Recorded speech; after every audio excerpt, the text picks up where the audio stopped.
అందరికీ నమస్కారం.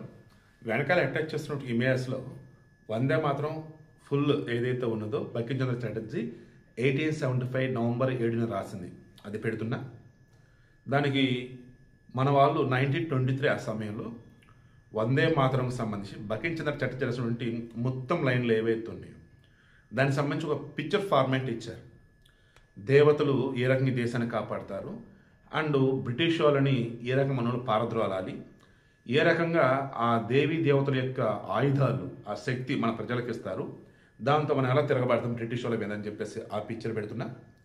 తర్వాత బంకించంద్ర చటర్జీ, రవీంద్రనాథ్ ఠాగూర్లు, ఆ తర్వాత వచ్చేసి మరీ ముఖ్యంగా చెప్పాల్సి వచ్చినప్పుడు 1896 కాంగ్రెస్ సెషన్, కాంగ్రెస్ సభలనేవాళ్ళు. ఓకేనా? అందులో భారతదేశానికి స్వతంత్రం మాత్రమే వాళ్ళ యొక్క టార్గెట్. హిందూ, ముస్లిం, సిక్కులు, జైలు, మొత్తం అన్ని ప్రాంతాలు అన్ని మతాల వాళ్ళు ఉంటారు. అలా 1896లో ఆ రోజు ఆ సెషన్కి అధ్యక్షుడు రహీంతుల్లా మహమ్మద్ సహాని. ఓకే, రహీంతుల్లా మహమ్మద్ ఒక ముస్లిం అధ్యక్షుడిగా ఉన్నటువంటి ఒక కాంగ్రెస్ సభలో రవీంద్రనాథ్ ఠాగూర్ విశ్వకవి వందే మాతర గేయాన్ని పాడాడు. ఫుల్ గేయం మొత్తం పాడాడు. ఓకే, ఆ తర్వాత 1937 వరకు ఈ వందే మాతర గేయం పూర్తిగానే పాడారు అంతా, హిందూ ముస్లింలు అంతా. 1937లో నెహ్రూ, గాంధీ వీళ్ళంతా కలగలిసి ఈ వందే మాతరంని 2 స్టాంజెస్ కుదించారు, మిగతా 4 స్టాంజెస్ తీసేశారు. ఎందుకు? కాంగ్రెస్లో ఉన్న ఏ ఒక్క ముస్లిం అపోజ్ చేయాల, భారతదేశంలో ఉన్నటువంటి ఈరోజు భారతదేశంలో ఉన్నటువంటి ఏ ఒక్క ముస్లిం అపోజ్ చేయాల. 1947 తర్వాత 2 దేశాలకు విడిపోయింది కదా. ఏంటి? ఆ పాకిస్తాన్లో ఉన్నటువంటి మహమ్మద్ అలీ జిన్నా వాడు అపోజ్ చేస్తాడు ముస్లిం లీగ్ పార్టీ. ఈ ముస్లిం లీగ్ ఏంటి? ఇప్పుడు కేరళలో ఉంది. వయనాడులో ప్రియాంక మన భారీ మెజారిటీ గెలిచిందంటే ఈ ముస్లింల వాళ్ళే. ఆ ముస్లింలు వందే మాత్రం పాడరని మీకు తెలుసా? 1937లో ఏ ముస్లింల కోసమైతే, ఏ ముస్లిం లీగ్ మెప్పు కోసమైతే నెహ్రూ, గాంధీ వీళ్ళంతా కలగలిపి 4 స్టాంజెస్ తీసేసి ఓన్లీ 2 స్టాంజెస్ పెట్టారు వందే మాతరం గేయంలో. ఈవెన్ దానిని కూడా ఈ రోజు కూడా ఈ దేశంలో కొంతమంది ముస్లింలు పాడరు, ఎందుకంటే వాళ్ళు జిన్నా యొక్క వారసులు కాబట్టి. భరతమాత ప్రియపుత్రులు కాదంట వాళ్ళు, అందుకని వందే మాత్రం పాడరంట. నా ఈ దేశంలో 1947కి ముందు కానీ ఆ తర్వాత కానీ ఎవరైతే భరతమాత మా అమ్మ అనుకున్నారో వాళ్ళు ఏ మతమైనా కానీ భారతీయులు అనుకున్నారు వందే మాత్రం పాడారు, ఇప్పటికి పాడుతూనే ఉన్నారు. భరతమాత బిడ్డలం కాదని ఎవరైతే అనుకుంటున్నారో వాళ్ళు ఇప్పటికీ వందే మాత్రం పాడుతున్నారు. ఇంతే, దట్స్ ఇట్. ఈ భరతమాత బిడ్డలం కాదని ఎవరైతే ఇప్పటికీ చెప్తారో వారికి మరలా కాంగ్రెస్ సపోర్ట్, వారి కోసమే ఈ వందే మాతర గేయాన్ని కుదించింది. అదేమంటే ఆ రోజుల్లో ఒప్పుకున్నారు కదా అని ప్రియాంక గాంధీ పార్లమెంట్లో, ఏమ్మా ఒప్పుకుంటే దాని అర్థం వచ్చేసి అంతా ఓకే అన్నట్ట, దానివల్ల నష్టమేం లేదు కదా అన్నట్టు, లేదా మన టార్గెట్ వచ్చేసి స్వతంత్రోద్యమం కదా ఓకే అన్నట్టు. హిందుస్థాన్ సోషలిస్ట్ రిపబ్లిక్ అసోసియేషన్ చెప్పేసి ఒకటి ఉంది. భగత్ సింగ్, చంద్రశేఖర్ ఆజాద్, సుఖ్దేవ్, రాజ్గురు లైక్ వెళ్ళాంతా అందులో మెయిన్. వాస్తవానికి అది వచ్చేసి సత్యేంద్రనాథ్ సన్యా అని అంటారు. ఆయన ఆనాడు బంగ్లాదేశ్లో ఉన్నప్పుడు దీనిని స్థాపించాడు. ఇప్పుడు బంగ్లాదేశ్, ఆనాడు భారతదేశంలో భాగం. ఆయన ఏమో స్థాపించాడు? హిందుస్థాన్ రిపబ్లిక్ అసోసియేషన్ స్థాపించాడు.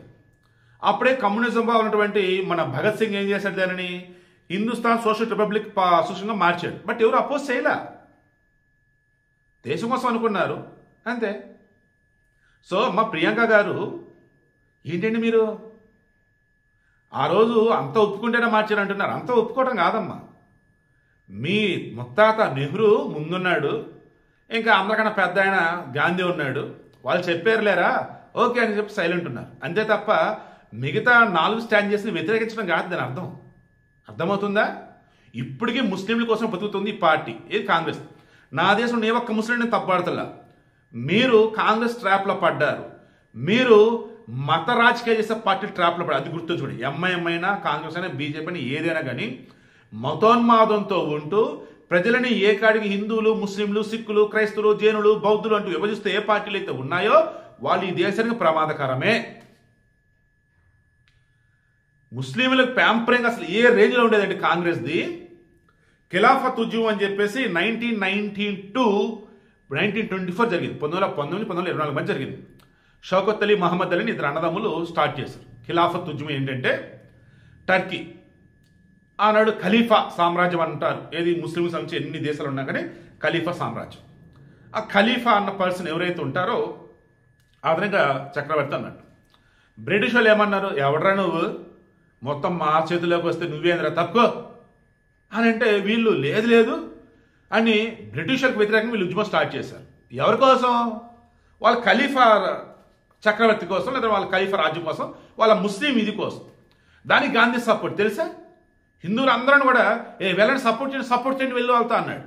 ఒక్క ముస్లింని before independence or after independence ఒక్క ముస్లిం మీరు చూపించండి హిందువులు చేసే ఉద్యమానికి దేనికి ముందు వచ్చారు, దేనికి కలిసి వచ్చారు. సరే ఎవరైనా వచ్చే ఉండొచ్చు కాక వాళ్ళు భారతీయులు, ముస్లింలు అయితే నేను అనను. వాళ్ళు ఆ దేవుడు అల్లా అయినా సరే వాళ్ళు భారతీయులు కాబట్టి వచ్చారు. బట్ ఆనాడు పాకిస్తాన్ సెపరేట్ కంట్రీని కోరుకొని, ఆ తర్వాత ముస్లిం సెపరేట్ దేశం ఉండాలని కోరుకొని ఇంత చేసిన వాళ్ళకి సపోర్ట్ పలికినాడు మన గాంధీ. అదేమంటే సహాయ నిరాకరణోద్యమంలో భాగం ఇది అని, అది కూడా కలిసి వచ్చింది అని. అది ఎప్పుడు చేసేది మరలా 1920 నుంచి 22 మధ్య చేశారు. దానిని చౌరీ ఘటనతో మళ్ళీ గాంధీ ఆపేశారు. అది ఎందుకు ఆపాడంటే నేను అహింస అన్నాను, మీరు చౌరీ ఘటనలో పోలీసులు తగలబెట్టారు, హింస నాకొద్దు నేను ఆపేస్తున్నా అన్నాడు. వాటి ఖిలాఫత్ ఉద్యమానికి హిందువులు మళ్ళీ సపోర్ట్ ఇస్తున్నారు. ముస్లింలు వారి యొక్క ఖలీఫా కోసం చేస్తున్న దానికి హిందువులు మొత్తం సపోర్ట్ చేయమని చెప్పాడు గాంధీ. ఇలా చెప్పుకుంటూ పోతే ముస్లింలని దువ్వుతూ మళ్ళీ చెప్తాను, నా దేశంలో ముస్లింల కోసం కాదండి నేను చెప్తుంది, ఓకేనా? పాకిస్తాన్లో ఉన్న వాళ్ళు, బంగ్లాదేశ్లో ఉన్నటువంటి ఉన్నారే, సెపరేట్ దేశం, సెపరేట్ మేమంతే, మాకు బాగా ఇండియాలో బాగా అనుకున్నారే, వాళ్ళని దువ్వుతున్నారు. అప్పుడు ఇప్పటికీ దువ్వుతూనే ఉన్నారు వీళ్ళ ఓట్ల కోసం ఈ కాంగ్రెస్ వాళ్ళు. ఇలా చెప్పుకుంటూ పోతే అమ్మ బాబోయ్ కోపం నష్టాలను కంటుతుంది నాకైతే. ఎందుకంటే ఇవన్నీ తెలియలా, ఇప్పుడు బయటపడుతున్నాయి. కారణం 150 సంవత్సరాల సందర్భంగా వందే మాతరం గేయం బంకించంద్ర చటర్జీ రచించి పార్లమెంట్ డిస్కషన్ పెడితే అప్పుడు మోడీ రమేష్ అంతా బయట పెడుతున్నారు. ఇవన్నీ కూడా క్రాస్ చెక్ చేసి అన్ని నిజాలు ఏమైనా స్క్రీన్ షాట్ కూడా అవే పెట్టుకుంటూ వచ్చారు. ముస్లింలు వాంటెడ్గా వేరే దేశం కావాలని కోరుకున్న ఒక జిన్నాని ఎంకరేజ్ చేసింది వీళ్ళే, గాంధీ నెహ్రూలే. ఆ రోజు జిన్నాతో ఒక ముందే కట్ చేస్తుంటే అసలు దేశం సెపరేట్ అయ్యేదే కాదు, అఖండ భారతదేశం అలాగే ఉండేది. ఆనాడు కాంగ్రెస్ నుండి ఏ ఒక్క ముస్లిం కూడా వ్యతిరేకించలే. ఏది వందే మాత్రం గేయం ఫుల్గా ఉన్నప్పుడు ఒక జిన్నా వాడు వేరే పార్టీ వాడు అన్నాడని వాడు దూవటం కోసం వీళ్ళు ఎక్కడ తీసేశారు. ఎప్పుడైనా సరే గుర్తుంచుకోండి, మన పార్టీలో ఉన్నాడైనా మన ఇంట్లో ఉన్నాడైనా వాడు చేస్తుంది కరెక్ట్ కాదు, వాడు చేస్తుంది ఒక మూర్ఖుడి కోసం అన్నప్పుడు, ఒక మూర్ఖుడిని కూల్ చేయడం కోసం అనుకున్నప్పుడు వద్దు, అసలు మీరు ఒప్పుకోవద్దు. ఎందుకు అలా చేస్తే వాడు ఇంకా అదే రిపీట్ చేసుకుంటా పోతాడు, చివరికి కూడా మారే వాళ్ళు ఉంటారు కొంతమంది, అది మనకు తెలిసింది. మనం చెప్పినప్పుడు మారుతాడు, వింటాడు, కూల్ అవుతాడు. ఓకే అని మీరు ఎలా చెప్తారా అన్న, ఓకే అని కొద్దిమంది భరించడం ఇలా అంటారు, అది వేరు. ఇలా అలా కాదు. 1947కి ముందైనా 47 తర్వాత అయినా ఇప్పటికైనా సరే ఆ పాకిస్తాన్లో బంగ్లాదేశ్ ఉన్నటువంటి వాళ్ళు మన దేశం చుమ్ముతూనే ఉన్నారా లేదా? ఇలా చెప్పుకుంటూ పోతే కాంగ్రెస్ అంటే పాపాలు మామూలు పాపాలు కాదు అసలు. ఇప్పటికీ మరలా వందే మాత్రం మీద ఇప్పుడు డిస్కషన్ ఏంటి, స్పెషల్ ఇంట్రెస్ట్ రివిజన్, అది డిస్కషన్ పక్క పోయిందని కదా అని ప్రియాంక అంటుంది. అది వాళ్ళు మొత్తం నెహ్రూ మీద పెడతారు, నెహ్రూ మీద పెడతారు. పాకిస్తాన్కి ఏ రకంగా దాసోహం అండ్ చైనాకి ఏ రకంగా దాసోహం, ఇలా చెప్పుకోవడానికి చాలా ఉన్నాయి, మాట్లాడుకుందాం, అవి కూడా మాట్లాడుతాం త్వరలో. సో ఇప్పుడు నేను అనేది ఏంటంటే వందే మాత్రం రచించి 100 సంవత్సరాల తర్వాత శతాబ్ది ఉత్సవాలు చేయాలమ్మా. కానీ మీ జేజ ఇందిరాగాంధీ ఉన్నా కదా, ఆమె పుణ్యమని ఎమర్జెన్సీ దేశం అన్నాడు. సో స్వతంత్రోద్యమ కాలంలో వందే మాతరం అంటూ చనిపోయిన వారు, చనిపోతూ వందే మాతరం అంటూ వందే మాతరం బ్రిటిష్ను ఉరిగించుకొట్టినటువంటి వాళ్ళంతా కూడా మన దేశంలో ఉన్నటువంటి వారసుల్ని పైన చూస్తూనే ఉంటారు.